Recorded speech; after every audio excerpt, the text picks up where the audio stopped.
going to be showing you how to use the Quick Assist feature that's built into all Windows computers. So just type in Windows, or in your Windows Start menu, type in Quick Assist.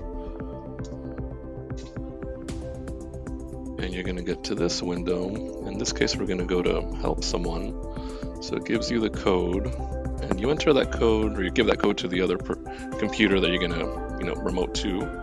So I already have another computer I chose, so I'm going to enter that now.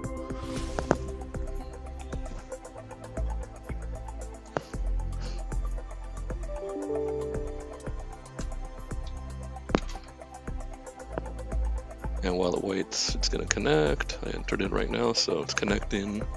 It's going to ask the other computer if you give full permission, so when that comes up, we'll give that permission.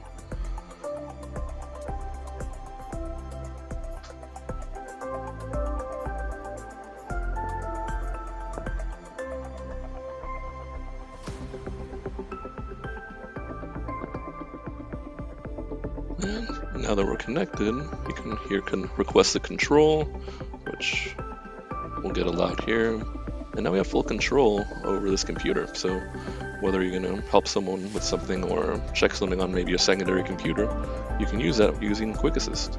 And when you're ready, you can just cancel or leave. To leave out of here, you just click on leave, and that'll close the session. And that's a little quick little lesson about Quick Assist. All right, thank you. Bye.